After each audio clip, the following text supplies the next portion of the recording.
Hello friends, എല്ലാവർക്കും good morning. അപ്പം മൗനരാഗത്തിന്റെ ഇന്നത്തെ വിശേഷത്തിലേക്ക് എല്ലാവർക്കും സ്വാഗതം. അങ്ങനെ നമ്മുടെ കല്യാണി കാത്തിരിക്കുക.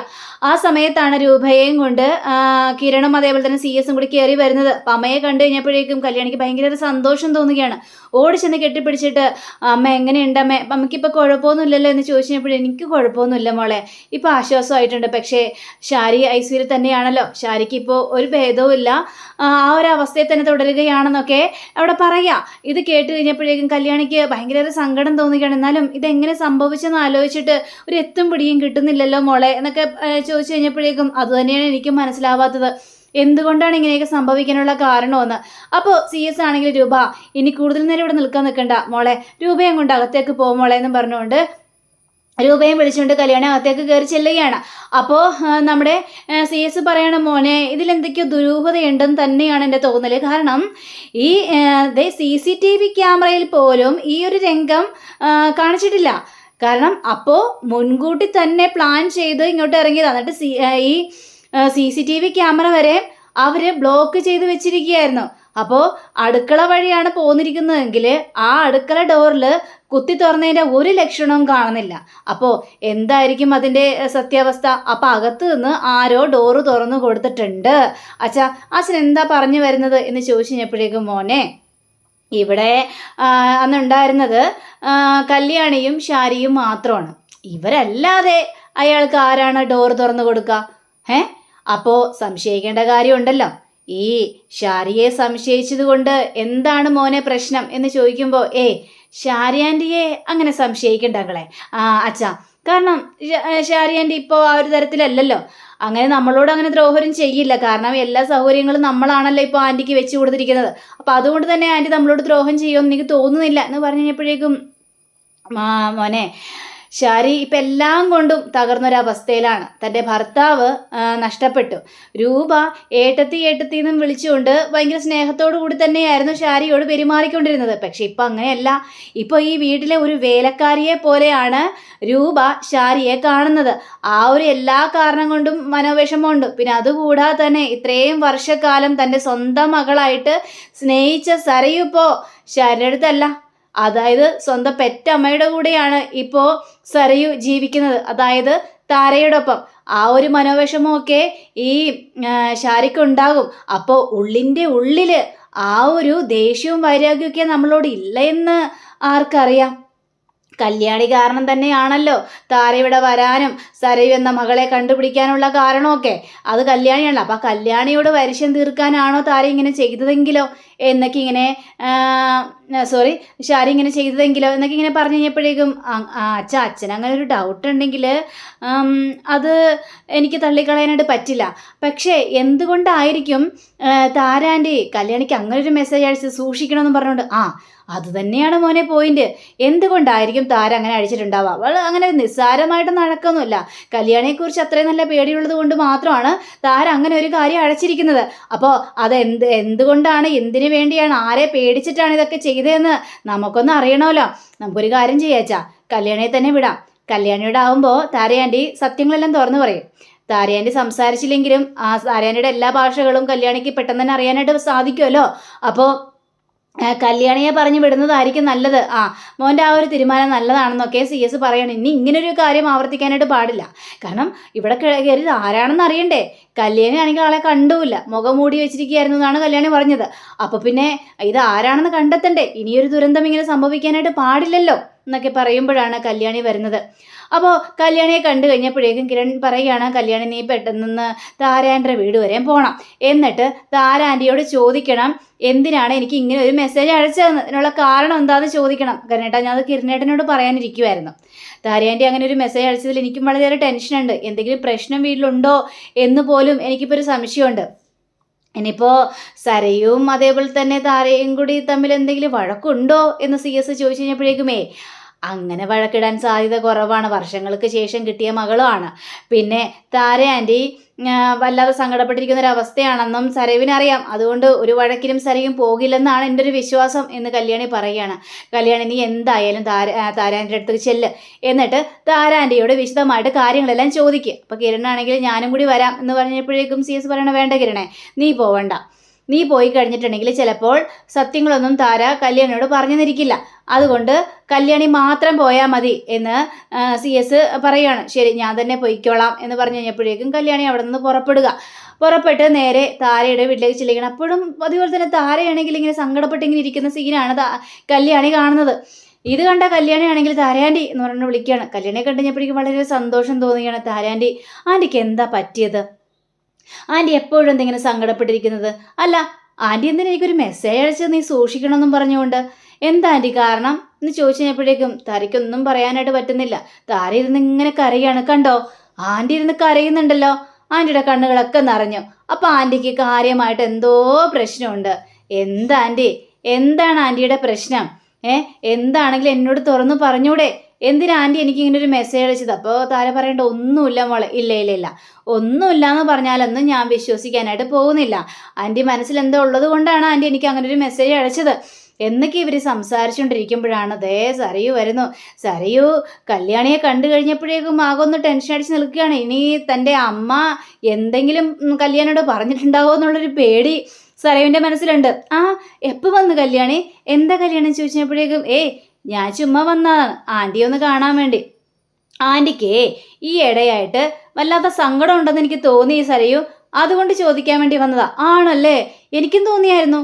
ഞാനാണെങ്കിൽ അമ്മയോട് ചോദിച്ചു എന്താണ് പ്രശ്നം, എന്തിനാണ് ഇങ്ങനെ സങ്കടപ്പെട്ടിരിക്കുന്നത്. പക്ഷേ ഒന്നും അങ്ങോട്ട് വിട്ടു പറയുന്നില്ല. ചോദിച്ചാലൊക്കെ ഒന്നുമില്ല എന്ന് മാത്രമാണ് കല്യാണി പറയുന്നത്. അതിൽ കൂടുതൽ നമുക്ക് എന്തെങ്കിലും ചോദിക്കാനായിട്ട് സാധിക്കോ? അത് നീ പറഞ്ഞ സത്യം തന്നെയാണ് സരയു. ഞാനിപ്പോൾ ചോദിക്കായിരുന്നു. അത് കൂടാതെ തന്നെ എൻ്റെ ഫോണിലേക്ക് ഒരു മെസ്സേജ് വിട്ടല്ലോ, കല്യാണി മോളെ നീ സൂക്ഷിക്കണമെന്നും പറഞ്ഞുകൊണ്ട്. അതും കൂടി കൂട്ടിയാണ് ഞാനിങ്ങോട്ട് വന്നത്. ഇത് കേട്ട സരയുവിനൊക്കെ കാലി വരികയാണ്.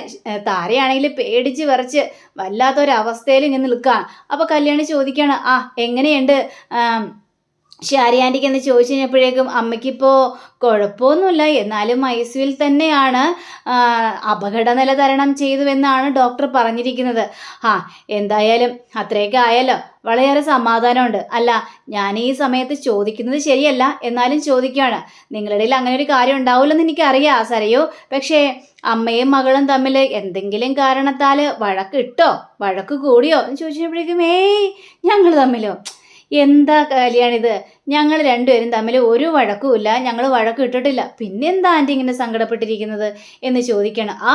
അതൊന്നും എനിക്കറിയില്ല. ചിലപ്പോൾ എല്ലാ സംഭവങ്ങളും കൂടി കേട്ടിട്ടായിരിക്കും. കല്യാണിക്ക് തന്നെയാണല്ലോ ദുരന്തം വന്നുകൊണ്ടിരിക്കുന്നത്, അതുകൊണ്ടായിരിക്കും അമ്മയ്ക്ക് ഈ സങ്കടം. ആയിരിക്കും. എങ്കിൽ പിന്നെ ഞാൻ ഇറങ്ങിക്കോട്ടെ എന്ന് പറയാണ്. അപ്പം താര പറയാണ്, ഞാൻ ചായ എടുക്കാന്ന് പറഞ്ഞപ്പോഴേക്കും വേണ്ട, ചായ ഒന്നും എടുക്കണ്ട, ഞാൻ ആൻറ്റിയെ കണ്ടിട്ട് ഈ കാര്യങ്ങളെല്ലാം ചോദിക്കണമെന്ന് വിചാരിച്ച് വന്നതാ. ശരി ആൻറ്റി എന്ന് പറഞ്ഞുകൊണ്ട് കല്യാണി പുറത്തേക്ക് ഇറങ്ങി പോയി കഴിഞ്ഞപ്പോഴേക്കും സരയുവിൻ്റെ യഥാർത്ഥ സ്വഭാവം വീണ്ടും താരയുടെ മുന്നിൽ പുറത്ത് വരികയാണ്. നിങ്ങൾ ആ മെസ്സേജ് അയച്ചുകൊണ്ടല്ലേ കല്യാണി ഇപ്പം ഇങ്ങോട്ട് വരാനുള്ള കാരണം? അവൾ ചോദിച്ചത് കേട്ടില്ലേ, എന്തിനാ മെസ്സേജ് അയച്ചതെന്ന്? എന്താ ഉള്ള സത്യം നിങ്ങൾക്ക് തുറന്നു പറയായിരുന്നില്ലേ? എന്താ പറയാഞ്ഞത്? ഞാനൊരു കാര്യം പറഞ്ഞേക്കാം നിങ്ങളോട് പല പ്രാവശ്യവും ഞാൻ പറയുന്നു, ഓരോരോ ജീവിതമുള്ളു. ആ ജീവിതം നല്ല ആസ്വദിച്ച് തന്നെ ജീവിക്കണം. അതായത് ഇഷ്ടമുള്ള ആൾ നമ്മുടെ കൂടെ തന്നെ ഉണ്ടാവണം. അല്ലെങ്കിൽ ആ ജീവിതത്തിന് ഒരു ഇതും ഇല്ലാതെ ആയി പോകും. എനിക്ക് കിരൺ എൻ്റെ കൂടെ വേണമെന്നാണ് എൻ്റെ ആഗ്രഹം. അതുകൊണ്ടാണ് ഞാൻ കല്യാണിയെ അവസാനിപ്പിക്കാനായിട്ട് തീരുമാനിച്ചത്.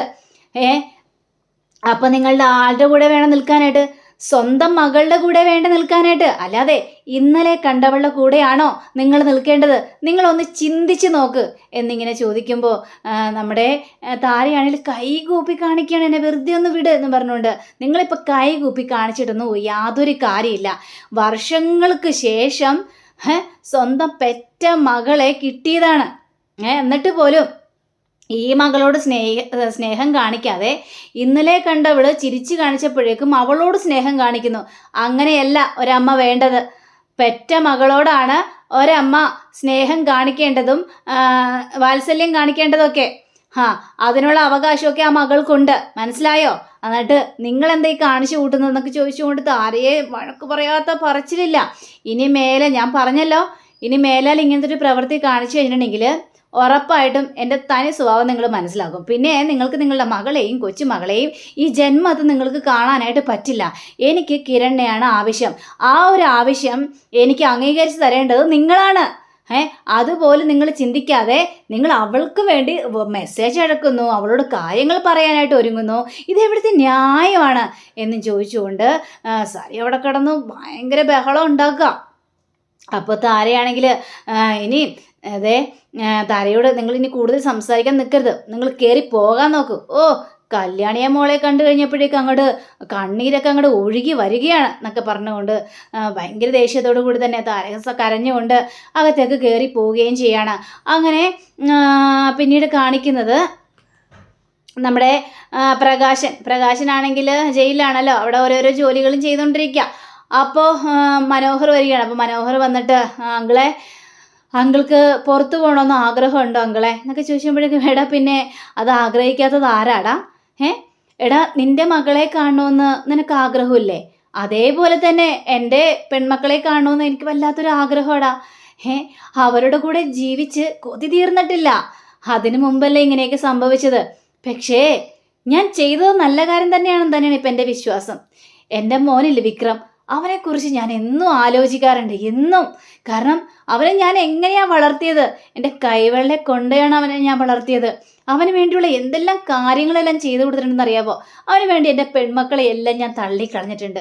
ഓരോരുത്തരെ ശത്രുവായി, കടം മേടിച്ചു, കടബാധ്യത കൂടി, അങ്ങനെ പല കാര്യങ്ങളും ചെയ്തു. പക്ഷേ അവൻ തനിയൊരു ഫ്രോഡാണെന്ന് അറിഞ്ഞപ്പോഴേക്കും എനിക്ക് സഹിക്കാനായിട്ട് പറ്റിയില്ലടാ. അവന് ഓരോ കാര്യങ്ങൾ ചെയ്യുമ്പോഴും എൻ്റെ മനസ്സിനെ വല്ലാതെ വേദനിപ്പിച്ചു. പിന്നീട് എൻ്റെ പെൺമക്കളാണ് ശരിയെന്ന് അറിഞ്ഞപ്പോഴേക്കും അവനെ ഞാൻ ഒരുപാട് ഉപദേശിച്ചു. മോനെ നീ മാറിക്കഴിഞ്ഞിട്ടുണ്ടെങ്കിൽ നമുക്ക് സന്തോഷത്തോടെ ഒരുമിച്ച് ജീവിക്കാമെന്നൊക്കെ ഞാൻ അവനോട് ഒരുപാട് പറഞ്ഞു. പക്ഷേ അപ്പോഴൊക്കെ അവനോട് എതിർത്തരം സംസാരിച്ചുകൊണ്ടിരുന്നത്. അവൻ എന്നെ വേണ്ടാത്ത കാര്യങ്ങളൊക്കെ വിളിച്ചു. ഒരു അച്ഛനാണെന്ന് പോലും ചിന്തിക്കാതെ, സ്നേഹം കൊടുത്ത അച്ഛനാണെന്ന് പോലും ചിന്തിക്കാതെ അവൻ വായ തോന്നിയ കാര്യങ്ങളെല്ലാം അവൻ എന്നെ വിളിച്ചു പറഞ്ഞു. അതെല്ലാം സഹിച്ചും കേട്ടൊക്കെ ഞാൻ നിന്നു. അവൻ അന്നാലെങ്കിലും സ്വഭാവം മാറട്ടെ എന്ന് വിചാരിച്ച്. പക്ഷേ എൻ്റെ പെൺമക്കളെ കൊല്ലാനായിട്ട് അവൻ തോക്കെടുത്തു എന്ന് അറിഞ്ഞപ്പോഴേക്കും പിന്നീട് എനിക്ക് പിടിച്ചു നിൽക്കാനായിട്ട് പറ്റിയില്ലടാ മനോഹറെ. അതുകൊണ്ടാണ് ഞാൻ അവനെ കൊന്ന് കെട്ടിത്തൂക്കിയത് എന്ന് പറയുകയാണ്.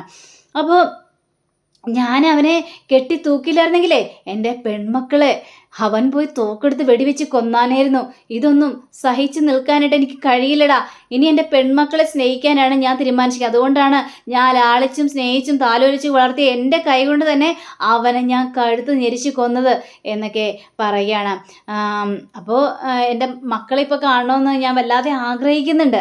അവരിങ്ങോട്ടൊന്ന് വന്നാൽ, പക്ഷെ അവർ വന്നു പോകുമ്പോഴേ ചങ്കിൽ വല്ലാത്തൊരു വേദനയാണ്.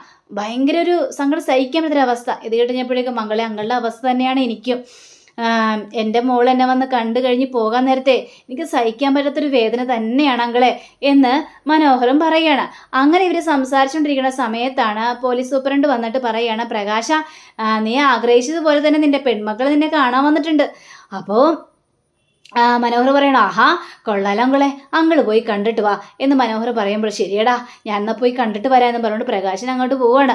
അപ്പോൾ ഈ പോലീസ് സൂപ്രണ്ടാണെങ്കിൽ മനോഹറിനോട് പറയണം, എടാ നീ ജനിപ്പിച്ച മക്കള് എത്രയുണ്ടെന്ന് വല്ലതും നിനക്ക് അറിയാവോ എന്ന് ചോദിച്ചപ്പോഴേക്കും ഇല്ല സാറേ, എനിക്കതിനെക്കുറിച്ച് ഒരു വിവരമില്ല. പക്ഷേ എൻ്റെ മനസ്സിൽ ഓരോരോ മുഖമുള്ളു. അത് എൻ്റെ മോളുടെ മുഖമാണ്. ആ മോളുടെ മുഖം മാത്രമേ ഞാനിപ്പോൾ ഓർക്കുന്നുള്ളൂ. പക്ഷേ ഞാൻ ജനിപ്പിച്ച മക്കൾക്ക് വേണ്ടിയൊക്കെ ഞാൻ പ്രാർത്ഥിക്കാറുണ്ട്. അവരുടെ മുഖമൊന്നും ഞാൻ കണ്ടിട്ട് പോലുമില്ല. പക്ഷേ ആ പിള്ളേരുടെ അമ്മയില്ലേ, അമ്മമാരൊന്നും എന്നെ ശപിക്കാതിരിക്കില്ല. അവരെന്നെ ശപിക്കും. ആ ശാപത്തിൽ നിന്ന് ഒരിക്കലും എനിക്കൊരു മോക്ഷം കിട്ടുകയില്ല എൻ്റെ സാറേ എന്നും പറയാം. അങ്ങനെ പറഞ്ഞുകൊണ്ട് ഈ സാറ് അവിടെ നിന്ന് പോവാണ്. അങ്ങനെ പ്രകാശനാണെങ്കിൽ നേരെ പെൺമക്കളുടെ മുന്നിലേക്ക് വരികയാണ്. അവിടെ കല്യാണിയും അതേപോലെ തന്നെ കാദംബരിയും മാത്രമേ ഉണ്ടായിരുന്നുള്ളൂ. അച്ഛ എന്ന് പറഞ്ഞിട്ട് വിളിക്കുകയാണ്. അച്ഛനെ ഒരു അവസ്ഥയിൽ കാണാൻ പറ്റാത്തത് കൊണ്ടാണ് ഞങ്ങൾ അച്ഛനെ കാണാൻ വരാത്തത്. അതൊന്നും സാരമില്ല മക്കളെ, എനിക്കും അതേപോലെ തന്നെയാണ്. നിങ്ങളെന്നെ കണ്ടിട്ട് വന്ന് പോയി കഴിയാൻ നേരത്ത് അച്ഛന് പിന്നെ താങ്ങാൻ പറ്റില്ല, സങ്കടം സഹിക്കാനായിട്ട് പറ്റില്ല. എത്ര നേരം ഇവിടെയൊക്കെ ഒറ്റയ്ക്കിരുന്ന് കരഞ്ഞിട്ടുണ്ടെന്ന് അറിയാവോ എന്നൊക്കെ പറയാണ്. അപ്പോഴേക്കും കാദംബരി ആണെങ്കിൽ കാർത്തികേച്ചി വന്നില്ല കേട്ടോ. കാർത്തികേച്ചി പെട്ടെന്ന് തന്നെ ദിലീപേട്ടൻ്റെ വീട്ടിലേക്ക് പോയെന്നും പറയാം. അപ്പം ഇത് കേട്ട് കഴിഞ്ഞപ്പോഴേക്കും പ്രകാശിന് ഭയങ്കര ഒരു സങ്കടം തോന്നി. അച്ഛനെ എത്രയും പെട്ടെന്ന് ജാമ്യത്തിൽ ഇറക്കുമെന്നാ കിരണേട്ടൻ പറഞ്ഞിട്ടുള്ളത്. അതുകൊണ്ട് അച്ഛൻ ടെൻഷൻ ആവണ്ട. എന്തിനാണ് എനിക്ക് ജാമ്യം കിട്ടാൻ വേണ്ടി ഇങ്ങനെ കിരണോട് ഇത്രയും പാഞ്ഞ് ഓടി നടക്കണ്ടെന്ന് പറ. അതിൻ്റെ ആവശ്യമൊന്നുമില്ല അച്ഛൻ അങ്ങനെയൊക്കെ പറയാം. അച്ഛന് ഞങ്ങളോടൊപ്പം ജീവിക്കണമെന്ന് ആഗ്രഹമില്ലേ? പിന്നെ അല്ലാതെ കുറച്ച് നാളെങ്കിലും ജീവിക്കണം എന്ന് ആഗ്രഹമുണ്ട്. അച്ഛന് 2 അറ്റാക്ക് വന്നല്ലേ മക്കളെ, കുറച്ച് നാളൊന്നും അല്ല. അച്ഛൻ എത്ര ആഗ്രഹിക്കുന്നോ അത്രത്തോളം ഞങ്ങളോടൊപ്പം ജീവിക്കാനായിട്ട് സാധിക്കും അച്ഛാ. പിന്നെ മോളെ, അച്ഛന് 2 അറ്റാക്ക് വന്നതൊക്കെ തന്നെയാണ്. പക്ഷെ അന്ന് വിക്രമിനെ ഞാൻ കടുത്തരിച്ച് കൊന്ന് കെട്ടിത്തൂക്കില്ലേ, ആ സമയത്തെ അച്ഛൻ്റെ ഹൃദയം കല്ലായിരുന്നു, കല്ല്. ഒരനക്കവും സംഭവിച്ചില്ല. പക്ഷെ ഞാൻ അങ്ങനെ ചെയ്തില്ലായിരുന്നെങ്കിലേ എൻ്റെ ഈ കല്യാണി മോളെ അവൻ വെടിവെച്ച് കൊന്നാനായിരുന്നു. അപ്പൊ അച്ഛൻ ചെയ്തത് ഏറ്റവും നല്ല കാര്യമല്ലേ മക്കളെ എന്ന് പറയാണ് അച്ഛ. അതൊന്നും ഓർമ്മിപ്പിക്കല്ല അച്ഛ. അതൊക്കെ ഓർമ്മിപ്പിക്കുമ്പോൾ അച്ഛനന്ന് സമനില തെറ്റിയ പോലെയല്ലേ കിടന്ന് പെരുമാറിയത്. ഒരവസ്ഥ ഞങ്ങൾക്ക് ഇപ്പോഴും ഭയത്തോടു കൂടി തന്നെയാണ് ഞങ്ങൾ നോക്കിക്കാണുന്നതെന്ന് പറയാണ്. നിങ്ങൾ ധൈര്യമായിട്ടിരിക്കുക, അച്ഛന് ഇനി ഒരു കുഴപ്പവും സംഭവിക്കില്ല. ഏതായാലും ദുഷ്ടന്മാരുടെ ശല്യമൊക്കെ അവസാനിച്ചല്ലോ മക്കളെ എന്ന് പറയാ. അപ്പം അങ്ങനെയും കാണിച്ചുകൊണ്ടാണ് നമ്മുടെ ഇന്നത്തെ റിവ്യൂ ഇവിടെ അവസാനിച്ചിരിക്കുന്നത്. അടുത്ത റിവ്യൂവിനായി കാത്തിരിക്കുക, സബ്സ്ക്രൈബ് ചെയ്യുക. എല്ലാവർക്കും നല്ലൊരു ദിനം ആശംസിച്ചുകൊണ്ട് തന്നെ നമസ്കാരം. Thank you. See again. By.